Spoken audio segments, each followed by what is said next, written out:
Assalamu alaikum uwana mata. Kamar yadda kuka sani, darasinmu na yau shine yadda za ki sha kaciyar mijinki, wato yadda za ki ɗaga maigida, ki rikita maigida ya ƙara jinki a cikin ransa.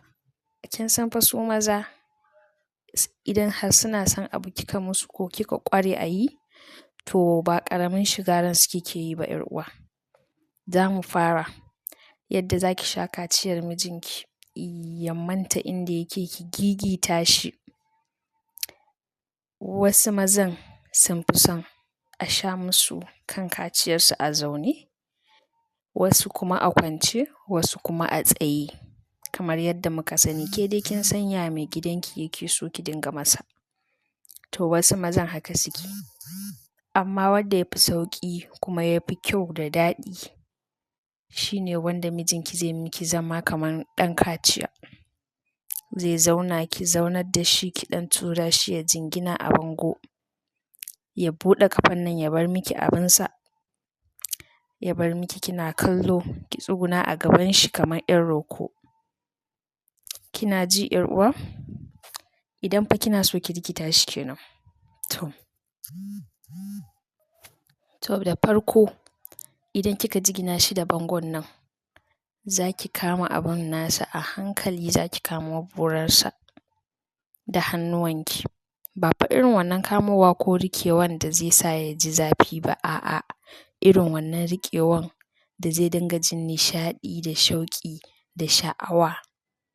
Ki samu ki dinga murzawa a hankali, kina taɓa shi a hankali, da ki irin rami da hannunki haka yanda za ki dinga sama da ƙasa da abun. Haba 'yar uwa, kina fara wannan dama su maza dai kin san su. Bari a ce kuma wanda kike tare da shi mijinki. Kin san me za ki masa ya ji kanshi. Sabida haka idan kika ɗan riƙo, kina wannan sama da ƙasan a hankali, kina wani narkewa, kina yankunewa, kina ɗan masa siga irin, to kin gane dai. To da farko in za ki fara kai bakinki kan burar mijinki, za ki fara ta ƙasa ne. Da ki fara ta ƙasa ta waɗannan abubuwa guda biyun kin gane dai. Su za ki ɗan fara lasa a hankali, a hankali, kina yin salo-salo da shi, kina yi da harshenki ta yanda zai ji abin ya kai masa har ka. Kina ji 'yar uwa? Za ki fara lailayo ta da harshenki ne.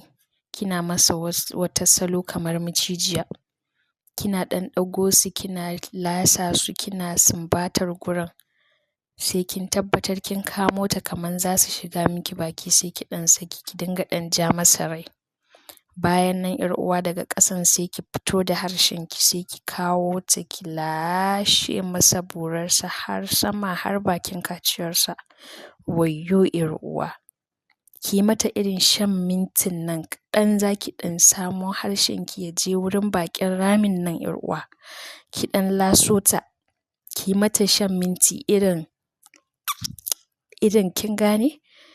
Ya za ki gani yadda zai yi? Abin za ta miƙe, burarsa za ta miƙe, sai dai ki ji yana gurnani, yana miki sambatu. Kafin ki fara inda aikin zai yi nisa kenan. Ki sa bakinki, kar ki yadda wai haƙoranki yana taɓa masa fatarsa, gabansa. A'a, kaman baki da haƙora haka za ki yi. Yauwa ta inda ba za ki masa ya ji zafi ba 'yar uwa. Ki kamo kan kaciyarsa, ki sa bakinki, kina mata wata tsotsa cikin salo da birgewa. Kamar macijiya haka za ki dinga yawo da harshenki a kan burarsa. Kina ji irin, ki ɗan dai, kin gane dai abin da nake nufi. Gogan naki idan ya tashi zai dinga miki wata gurnani. Kina yi fa za ki dinga ɗan kai hannunki, kina murza kan nononsa. Kin san wasu maza suna son irin haka.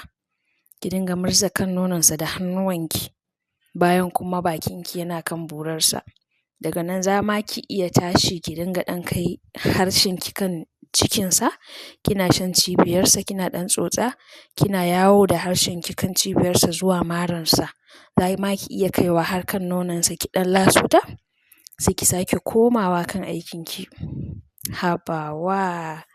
Za ki ga yanda zai tashi ya rikice, ya gigice. Wasu mazan irin shi da kanshi zai iya ɗaukan hannunsa yana danna kanki irin ya fara ji, ya fara shiga jikin shi kenan. Zai ɗauki hannunsa zai sa a bayan keyanki kenan, ya dinga sama da ƙasa da shi irin, yanzu abin ya je masa yana so a kai maƙura. Daga nan sai wasu kuma ke da kanki za ki ɗauki hannun, za ki ɗaura a kanki, za su ji daɗin haka, su san a shirye kike kenan. Ki dinga sama da ƙasa da bakinki kina kaiwa har ƙarshe kamar za ki haɗiye ta, sai ki sake dawo da ita. Kafin ki fara sama da ƙasa, kina yin sama da ƙasa, hannuwanki kuma suna yawo a jikinsa kamar yadda na ce, suna yawo a kan nonon shi, a kan cibiyarsa, a kan waɗannan abubuwa guda biyu na ƙasan nan. Za ki kama kina ɗan murzawa, harshenki kuma yana zuwa wurin kina ɗan kamo su kamar za ki haɗiye, sai ki sake fitowa da su. Kai 'yar uwa, ki gwada wannan. Idan kika yi wannan, za ki ba da labari, za ki rikita mai gida, za ki gigita mai gida, ki yi cikin salo, ki ji abin da ake ji, kuma ki ga me zai miki sai ya canja 'yar uwa. Kina dinga kaiwa sama da ƙasa, kina kaiwa sama da ƙasa, kina kaiwa sama da ƙasa. Za ki ji yana wani ƙara ne, yana wani gurnani, yana sambatu. Irin kina yi cikin salo, kina tsotsa.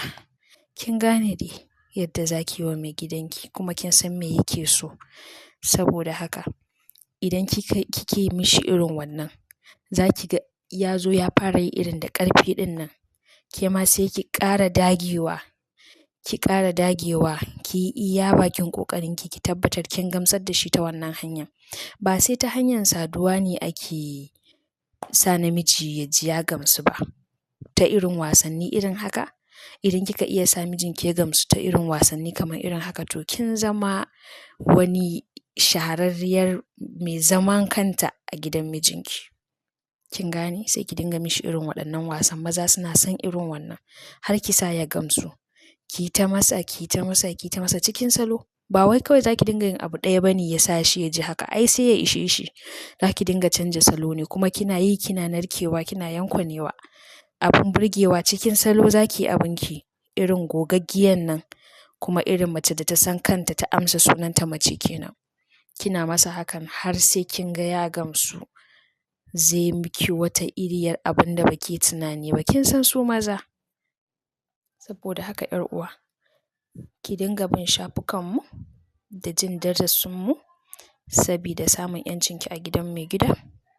Sai na zo muku da kashi na biyu akan yadda abubuwan da za ki taɓa wa maigida ki motsa masa sha'awarsa har ya ji yana so ya ci ki irin sai ya ci ki ɗin nan. Za mu yi magana a kai, ku huta da wannan. Ni ce taku mai manhajar koyi gamsar da miji a sauƙaƙe. Na bar ku lafiya.